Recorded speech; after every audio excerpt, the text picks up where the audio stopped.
What's up, y'all? Welcome back to Let's Play Hiveswap Friendsim for the third time. My third playthrough of Hiveswap Friendsim, in which instead of playing by myself or sending photos to a friend, I'm making a commentary YouTube series out of it. Because Hiveswap Act 2 comes out tomorrow, as of recording this episode.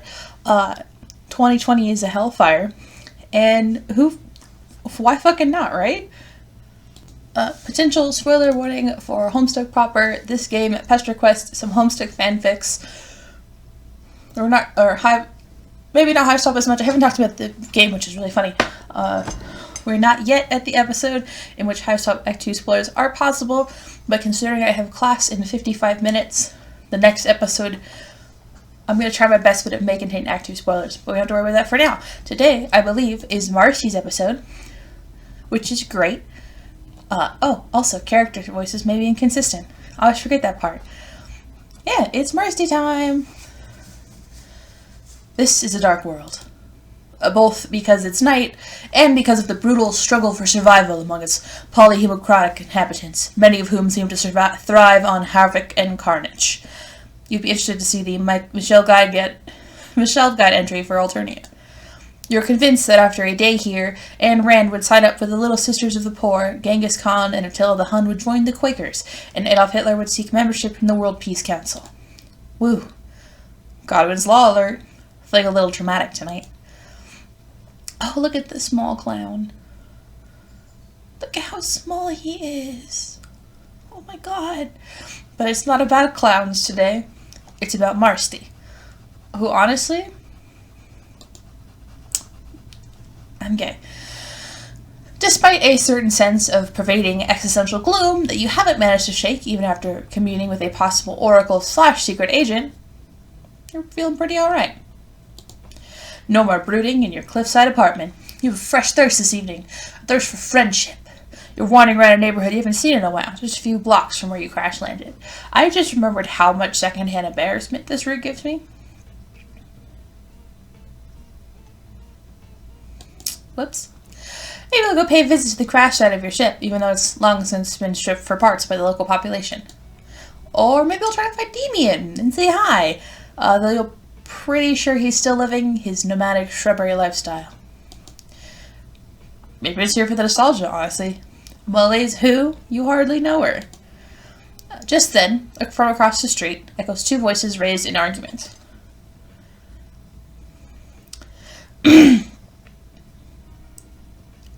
So I was trying to figure out decide if I could translate that graffiti or not, but it's so pointy. Well, one is soft and murmuring, and one is loud and honking. A rust-blood girl and a purple good guy squared off in front of a patch of graffiti that blooms over the bricks like moss. The girl appears to be in the process of scrubbing it away. There's a mop bucket and a collection of sponges next to her. And I told you, this shit is sacred motherfucking iconography, the purple blood is saying. So fuck the hell off, little red dumpling. The rust blood says something back that makes him laugh. The sacred iconography appears to be a collection of swear words and a couple colorful renderings of certain sections of troll anatomy you have not yet had the chance to explore. Oh, does that just say fuck? That might just say fuck. The girl with the bucket wrings her sponge out and stares the clown down. Because Marsti doesn't give a shit. Well, you assume she's staring him down? She's wearing big round goggles to match the bright rubber gloves pulled all the way up to her elbows. Despite the mop bucket, she looks more like a scientist from a B-grade horror movie than a janitor. The purple blood doesn't have any visible weapons on him, but that doesn't make him look any less dangerous. And unless the girl has a blade in that mop handle, she's totally defenseless. She could probably kick your ass. But that's because most of the girls in the Homestuck universe could probably kick most people's asses, actually. Don't mind me. Oh man, she was in the trailer. I can't wait to see what she's actually up to in Hiveswap 2. I love her. Even though her root gives me secondhand embarrassment. So fucking bad. You face this precise scenario more than once, but it doesn't get any easier. No matter how much self-confidence you earn or hardships you endure, life or death friendship decisions don't get any easier. We're going to intervene because that is the polar decision. Who are you kidding? You were never going to leave you're never going to leave her to fend for herself. It's against your religion. Your religion of reflexively and ceaselessly searching for new buddies. You aren't making excuses for it anymore. You decided to take what Boldier said to heart and just resigned yourself to your fate. Well, that isn't exactly what she said, but a lot of it was confusing and spooky. You were half convinced she was just doing it for the mysterious aesthetic. So actually, alternate universe spoilers. The new chapters came out this morning. And also related, I don't know if you've ever seen, there's this Twitter account called Homestuck but tweeted, and they're tweeting out the entirety of Homestuck. And these two things are connected because Rose Lalonde is cool as hell. And I love her very mysterious aesthetic that covers up a gamer girl, Monster Factory style. Mwah. I love Rose Lalonde. We're not going to delve too deeply into my past because I don't feel like doing that on this Tuesday afternoon. But I made some decisions in my time, and more of them should have involved Rose Lalonde. You stride confidently towards the altercation, calling out a challenge to the rogue clown. Nobody messes with those less fortunate while you are on the case. And then we fucking die. And since it's been resoundingly too long since you've had a truly ironic and hilarious twist of fate befall you, as soon as you step up onto the sidewalk, the purple blood's fist connects with your head, and your head connects with the concrete. That was fast. That troll has 4 fingers, and we fucking died. Actually, I don't know if you died. I think you just got knocked out. But it may as well be dying, because, then you're at the mercy of a purple blood, and if they decide, hey, I'm going to take you to clown church so you can be the new sacrifice. Sucks to be you. Also, look, there's Stelsa! Hi, Stelsa! You can see I record on Tuesdays a lot. That is because,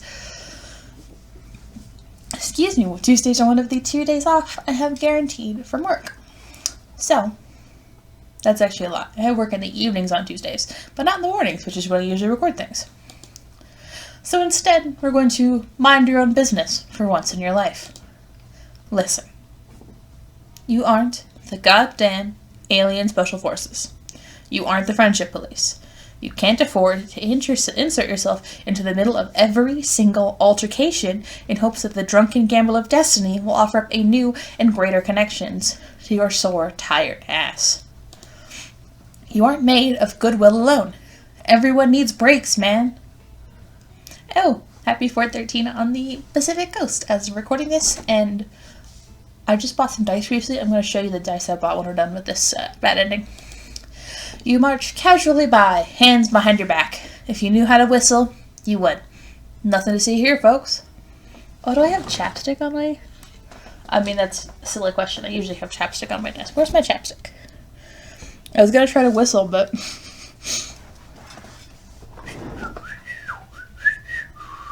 That was bad. Feet smack the ground behind you, and the girl runs by, surprisingly spry in the rubber boots. Not spry enough, apparently, because the high blood is hot on her heels. Nope. Not helping. Definitely not. Don't get involved. Don't get involved. You already made your choice. You are not getting involved. At the last moment, you stick out one of your famous legs, and the clown goes flying. He hits the pavement, nose first. Son of a bitch. There you went and got involved. The high blood might be kissing concrete, but he won't be for very long. It's tough to kill a clown. Yeah, they tried really hard and it never ended up working out. Don't tell you. Anyway, you take this opportunity to GTFO. Damn, you don't know anybody around here. Maybe you can run back to your stolen vehicle before... Hands grab you by the back of your hoodie, hauling you around the corner and into the shadows of an alleyway. Shit, the clown must have friends, and those friends must have circled around behind you. You open your mouth to scream. Not because you think anyone's going to help you, but just because you might as well. And if you can't go out fighting, might as well go out making as much noise and being as obnoxious as possible. A rubber-gloved hand slaps over your mouth before you get out more than a squeak. You taste soap. Is this the longest? It's okay. It's been like 10 minutes of my recording. Probably still about. I usually don't cut out too much. Is this the longest we've gone without seeing the friend? Because we went through a whole ass bad ending without even seeing Marsti. Also, her name sounds like Marci, like Marceline. So now I'm thinking about Obsidian. If you haven't, I haven't watched it yet. I just vaguely know what happens. But, you know. There she is! How do I get my voice to be as flat as possible? I have a very jumpy voice. I don't know how to get it as fast as possible. I'm going to scoot in a little bit. Sorry for the chair noises. Chill. Stop struggling. It's the Rest-Blood girl. She's taken the time you bought her and cashed it in to take refuge in an alleyway. The two of you hold still as the purple blood storms by, stomping and cursing and bleeding from a gash across his forehead.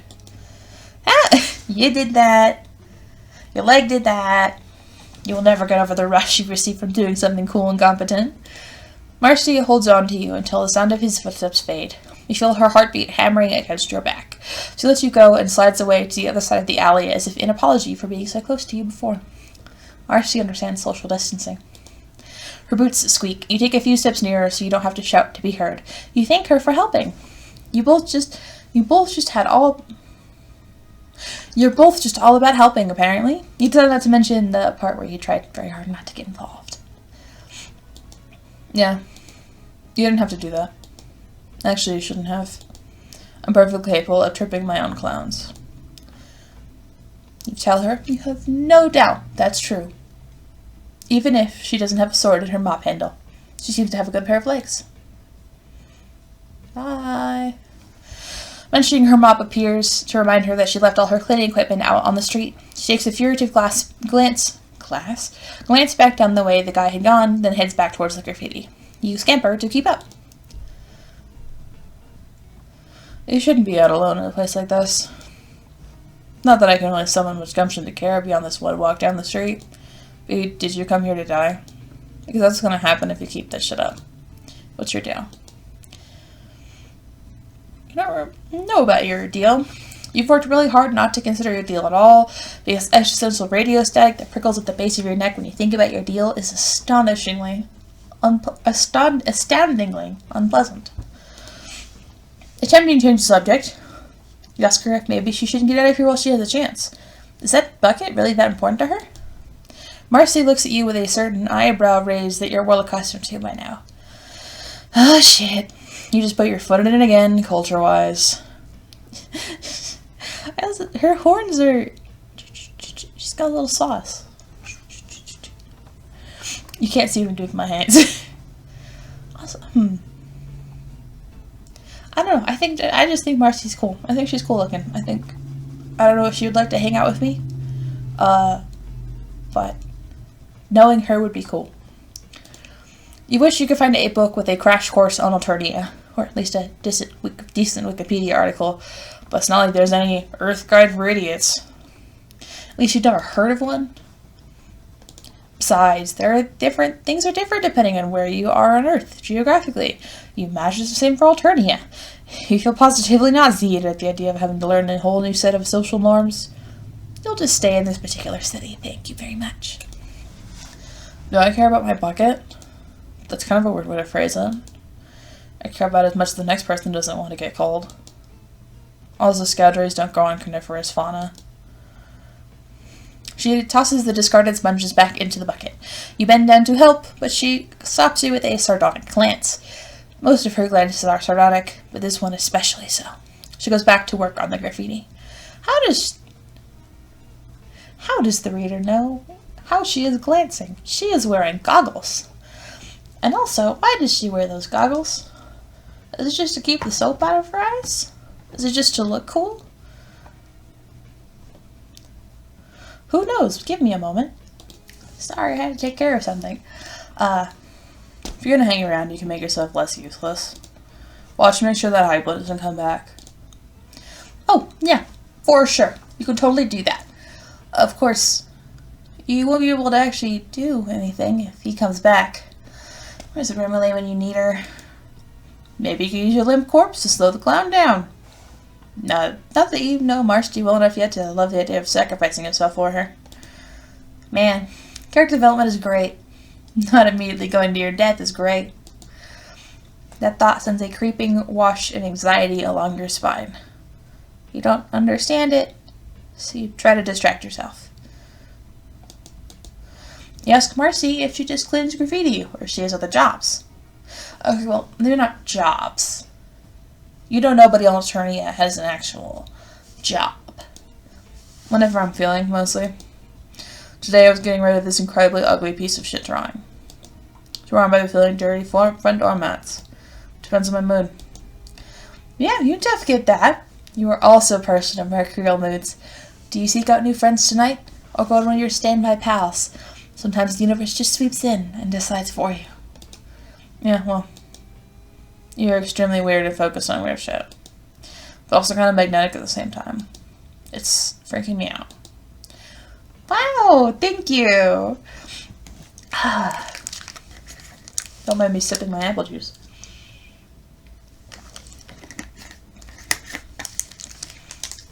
I would say mood, but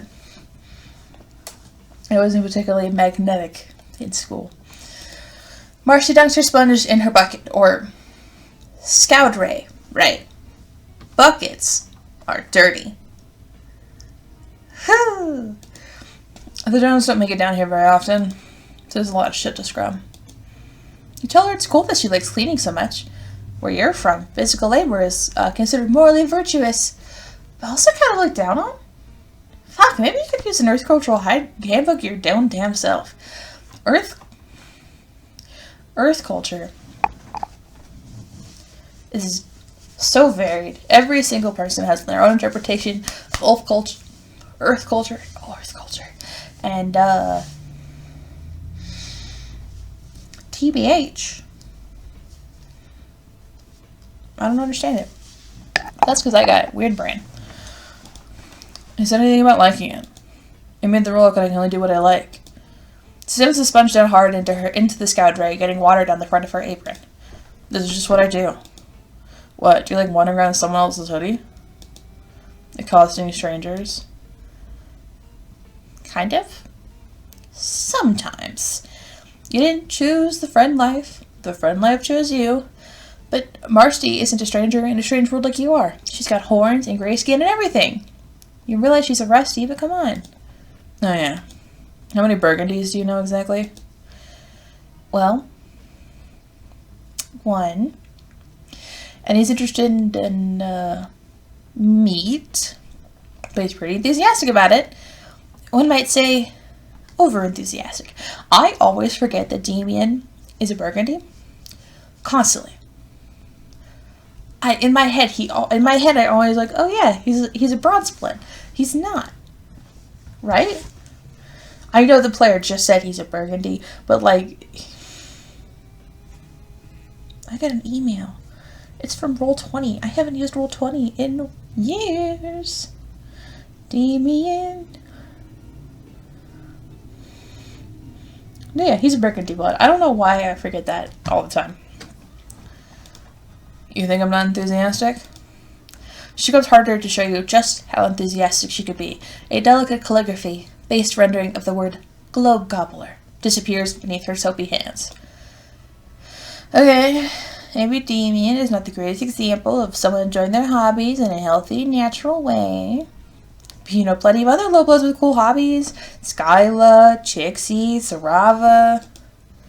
Am I supposed to know who these idiots are? Not all lowbloods know each other. Oh man, that's not what you meant at all. See, I'm dying because I'm pretty sure I've had one of these conversations. I've been on both sides of one of these conversations, and I hate being on either side. Conversations are hard. I don't know why they just scrolled back. I'm not going to explain my life story to some random alien. Are you going to help or not? Oh, well. You thought you were supposed to be keeping an eye out for clowns? Yeah, well, instead you were asking me invasive questions. So now help me scrub. Despite these mixed signals, You pick up a sponge and start cleaning. This is actually a lot harder work than it looks like, and your back and shoulders begin to ache immediately. If Marsti does it every day, she must be ripped underneath that jacket. She's not wearing a jacket. Don't know what that was. She's wearing a shirt and an apron. She stops talking and you just clean alongside her, worried you're royally screwing this up. You don't know how to fix it. The graffiti is quickly disappearing between your combined efforts, and you aren't sure how much longer she's going to put up with you after that. You gotta pull out the big friendship guns, and fast. You ask, in your characteristically smooth fast style, what she's doing after this. Any plans? Just hypothetically? Who knows? Probably just look for more shit to clean. Well, just so happens you know a lot of dirty places. Just exceptionally filthy. Oh yeah? Where? That's right, we go fucking embarrass ourselves by trying Uptown. It just so happens that you have connections. Uptown girls. And boys. You ask Marsti how she'd like to clean a mansion. I guess that could be cool. What are you thinking? It's the little dude. He's a pusher. That's what he's called. He's a pusher. Fun fact, I actually recently watched Jacksepticeye's Hiveswap playthrough because I thought it'd be kind of fun to revisit Hiveswap with that, and also see someone who's never read Homestuck before experience Homestuck or Hiveswap. That was fun. Anyway, pusher, the blood still in the windshield. That's kind of weird. Look at all these dials. Well, first of all, you want to bring your new friend to your swank stolen car. Marsti doesn't seem that interested, although she does comment that she's never been in a scuttle buggy. Then she begins picking up the crumbs from your backseat. You tell her she doesn't have to clean up after you. What if you do someone doing it for you? You shrug. You come to accept that some of your friends are just fundamentally different to understand. Some days you really think you're beginning to get it, and the next you remember that alien isn't just your immigration status. Marsti stares out the window as the house gets bigger and grander. Houses get bigger and grander. The car passes beneath an archway and a light sweeps over the two of you. Marsti stiffens. You tell her not to worry, it's just a sensor to discern your blood color. I'll give you a plug-in to scramble it, no stress. Must be nice to have friends in high places. You ask Marsti where she lives. Wherever I feel like. Depends. So she's like Damien. Her hive was destroyed. Or possibly up a tree like Baldir. Although it's possible she was just fucking with you. I'm gonna die. This root is gonna kill me.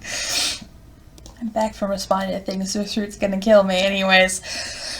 I wish you'd stop comparing to me people like I should know what you're talking about. And no, my hive is fine. It just gets boring cleaning the same fucking building over and over again. Got class in 30 minutes, guys. You get how that could be cool, going from place to place, like Damien goes looking for meat product. Let's start that over, shall we? You get how that could be cool, going from place to place, like Damien goes looking for meat, and Kanyo and Azda and Azdaja go looking for people to kill. Everyone here seems to be weirdly obsessive and hyperfixated. Maybe that's what happens when you bring up a bunch of kids in a robot-regulated world where the only rule is don't get cold, and by the way, some of you are inherently inferior. Have fun. As you get closer to Zebra's hive, you begin to get chilly sharp pods. What if he tries to make Marsti into one of his, guests? He has that weird thing for lowbloods. Your figure should be safe when she's with you, but you aren't always the best at making good decisions when you have more than one friend to deal with at once. The sight of Zebra's Lucis glaring at you from the upstairs windows clenches it. You can't take another condescending stare from Zebra Dad. Where are we going? I hope you weren't talking about this pathetic mess on the seat. Barely worth my time. You can make a better mess, you swear. Ugh, no. I don't want a staged mess. Fuck, okay. Who do you know who is kind of a slob but also not a total piece of shit? Mr. Stairs Man.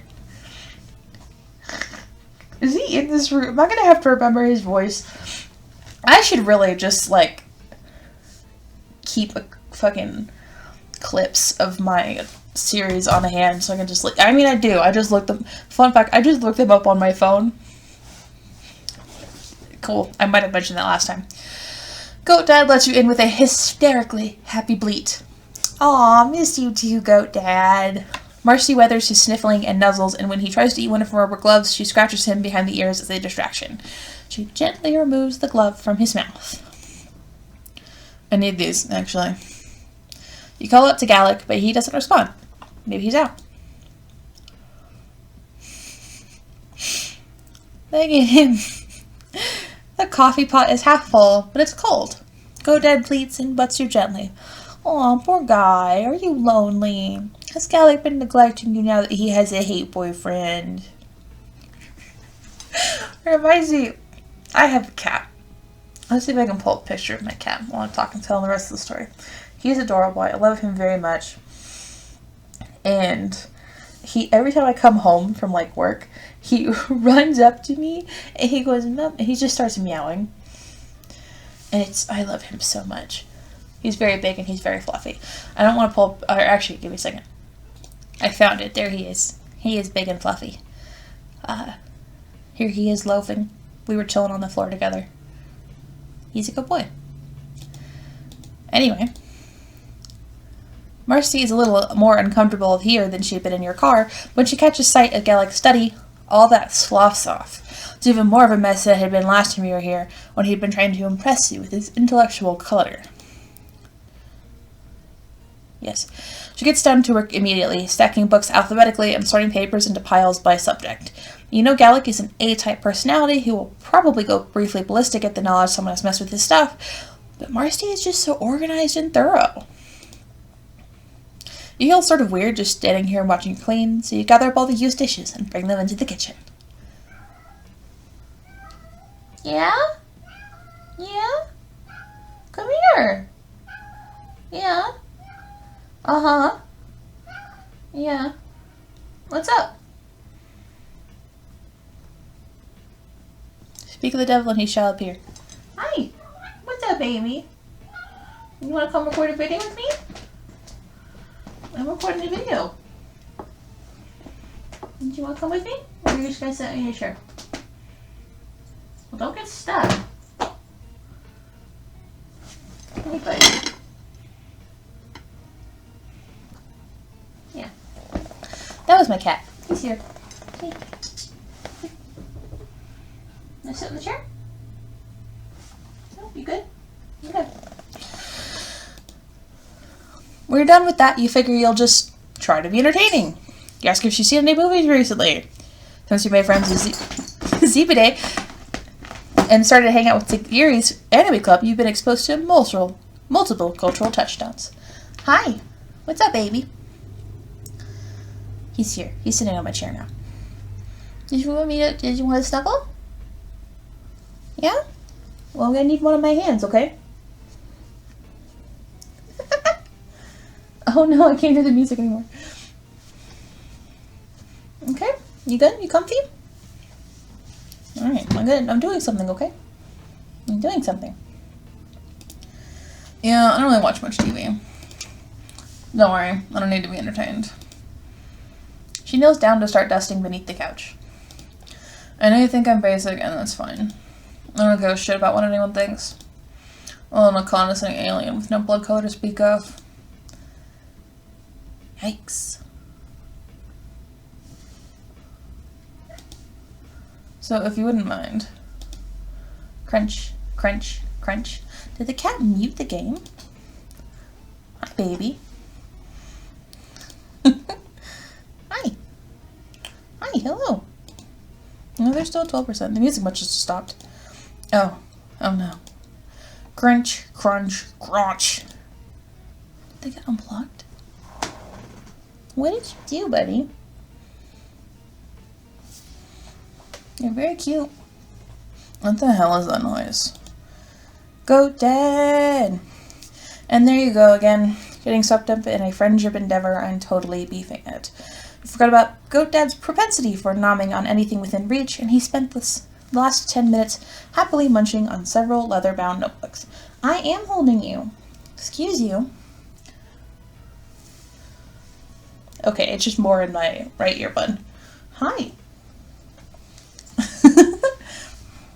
There we go. Is this? Can we cohabitate like this, kitty? I love you. Galaxy experimental word rumpusses. Fuck, he loves those. He's gonna murder you. Don't bite me. If you try to bite me, I'll cry.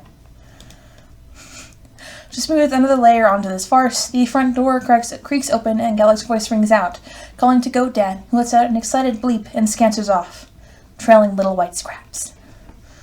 Marsti looks from you to the front of the house and down at the paper trail. Then she's out of the window and off down the hill, because though basic she may be, she's no idiot. She scampered away. Noom. And Galec's hiding in the corner, ready to kick our ass. So let's not get our ass kicked and try downtown. This place sure looks ripe for some serious powder cleaning, because, wow, filthy. Yeah, I guess. I'm holding. If you would stay on my shoulder, we wouldn't have to do that. Silly boy. I was planning on cleaning down here anyway. The drones may take care of the highblood neighborhoods. Interesting. Zebra had lowbloods cleaning for him, but maybe he's an exception. What are you doing? Hi. I'm not here to explain cultural dynamics to you. At least not for free. Okay. Now we are coexisting. Is that okay? No, pay attention to you when I'm done. You consider mentioning that you are the main character, and thus totally deserving of cultural exposition, but you doubt she'd take that well. Also, it's kind of a weird thing to say. She'd never mind that. You show Marsti an alley you recognize, the one where the incinerator, where Philippa had gotten rid of her assassination disguise. Here, maybe? Too easy. Okay, well, what about this stretch of road where Remley killed a dude? There's still quite a bit of purple blood spotted around. Pretty good. But no. I don't have the right outfit for blood. Jesus, picky. Oh, sorry. Lots of animals today. Are my personal preferences inconveniencing you? No. But you aren't used to this shit taking so long to pop off. Usually you made a friend by this point. Or you've been killed. You've been killed before? What are you, a purr-beast? 9 lives? Do cats in Alternia actually have 9 lives? Right? I love you. I mean, no one can say that they can't. It's my headcanon now. Cats in Alternia actually have 9 lives. Nice. In retrospect, it was a pretty weird thing to say. You mentioned it as a metaphor. Sometimes your internal monologue gets out of hand and spills into your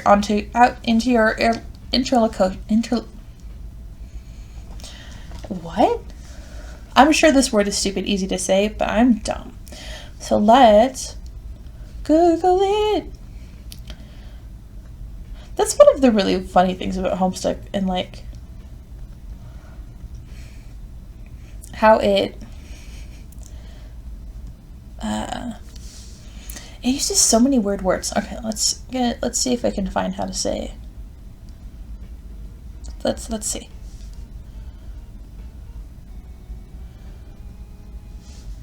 Interlocution. Interlocution. Okay. Interlocution. Whatever, dude. You're considering just bringing her back to your place to clean the mess you've made there when you realize Marsti is no longer with you. You turn around and find her gazing down an adjacent street into an empty lot. The space gets you a brief twinge of recognition before it fizzles away to nothing. Meh. Probably just deja vu. At first, you don't notice the person sitting on the tire pile because without her other half, her silhouette is underwhelming. This is the one where she appears. Give me a moment once again. The curse is back. They sound very similar. Oh, fantastic. Hey, Normie. Oh, hi, Follicule. It's been a while. She might notice that you were a whole lot less normal than you used to be. Alright, their weight is home. Hey, you're also like 80% more confident than you used to be. You don't back down from insults. Perhaps Marsti is the one who's weird, because she's the one who's so fucking into cleaning up after people. That's really strange. Yeah, that's a little judgy. Yeah, for real. You had been expecting Follicle to join you in mocking Marsti. You didn't want to be too mean or anything. You're just really sick of having your intelligence assaulted concerning stuff you absolutely could have no way of knowing about. You wanted to make her look like an asshole, but as usual, it seems to be, in fact, you who are the asshole. Marsti seems to agree. Hey, maybe go fuck yourself a little bit.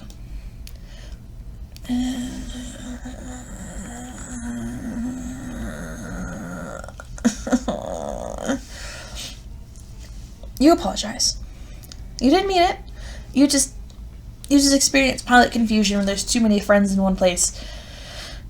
You're sorry. You didn't mean to insult her hobby, but she actually doesn't seem too into it. You're just trying to help. You know plenty of lowbloods who do all sorts of activities. Oh yeah? Who?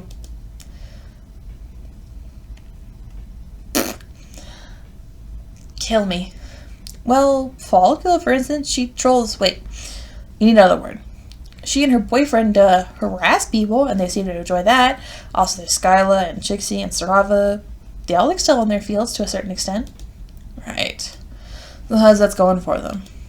Well, you deflate somewhat. Chixie gets skeeved on all the time, and Skyla constantly has to defend her home and loses against thieves. Sarava literally had to gouge out their own eye and downplay their psychic power. I don't remember how to pronounce his name.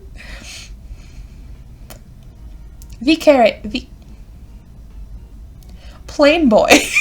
I'm calling him Plain Boy. Well, near you can tell, Plain Boy is having a great time falling off cliffs and imagining the firmament above. He might be an outlier and therefore shouldn't be counted. While you're working through your apparent classism through the navel-gazing monologue, Marsti is checking Follicle out. Like, really checking her out. Who the fuck are you? Follicle slaps Marsti's hand away. Keep your frowns to yourself. There she is. She looks so cool with the goggles on and adorable with the goggles off. It's too much power for one person to have. Marsti raises her goggles up to her forehead. You've got void rot. No shit, troll Sherlock. Marsti gives her another once-over. She looks impressed. You honestly can't blame her. If Marsti likes grimy things, well, Follicle is right up her alley. Dirt Eldorado. Selfishly, you wish you'd met Marsti back when you were more of a wreck at the beginning of your adventure. You're filthy. And you have no idea what you're talking about. Also, fuck you. Marsti touches her on the forehead, slowly this time so as to not take her by surprise. Follicle resembles a nervous little bug, trying to decide whether or not to scuttle away. Oh. It's okay, Katie, I'm just...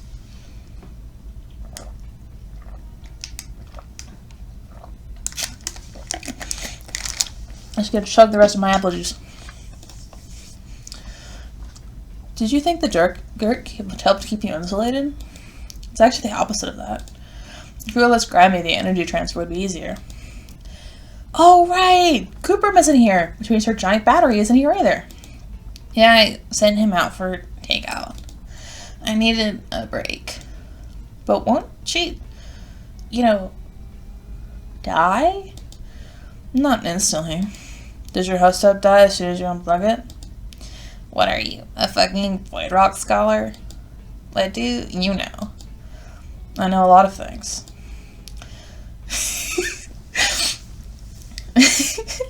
Oh no, she mad.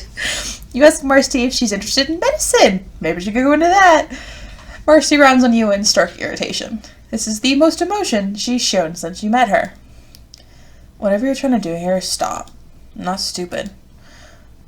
What do you think they'd say if I applied to be a medic off-planet? They'd laugh their asses off and hand me a solid scrub pole. And that's if they're feeling generous. This is what I do. So let me do it.